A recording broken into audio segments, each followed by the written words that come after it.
Bueno, pues estamos aquí en el horno Beatinés y vamos a presentar el producto estrella aquí del horno, que es el croissant gigante. En vacío pesa sobre 2,7 kilos más o menos. Y luego cuando está relleno de chocolate y con todos los toppings que le ponemos por encima, pues suele pesar casi unos 4 kilos. Y ahora vamos a prepararlo.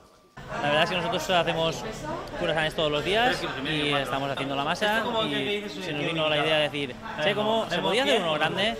¿Cómo lo haríamos? ¿Cómo no? Y hicimos uno grande y así empezó, como jugando. Sí, el croissant grande ya llevamos unos 11 años haciéndolo, 11, 12 años, pero nosotros somos panaderos toda la vida, llevamos haciendo esto toda la vida, no es una cosa nueva. Sí, el croissant pues pesa, en vacío pesa unos 2,700 más o menos y cuando está lleno ya casi los 4 kilos. Claro, nosotros somos panaderos ya de 5 generaciones, los abuelos de mis abuelos ya eran panaderos y somos panaderos toda la vida y aquí estamos, es una empresa familiar, estamos con mis padres, mis hijos, mis padres, mis hermanos, mi hermano e incluso mis hijos que ya empiezan a ser panaderos, que esto es como los futbolistas que desde pequeños tienen que estar ahí.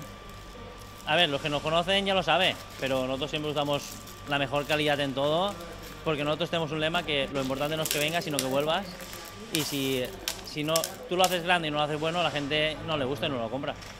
A ver, el que más gusta y suele gustar a todo el mundo es el mixto, que es de chocolate blanco y negro. Es la estrella porque la verdad es que esto no es una cosa que se vaya a comer una persona solo, sino que vas a llevar a una reunión y el chocolate blanco y el chocolate negro gusta a todo el mundo, aunque tenemos variedad de pistacho, de Kinder, cuando ya te has llevado 5, pues el sexto dices, vamos a probar otro diferente, y ya lo varían, pero de normal el blanco y negro es la estrella.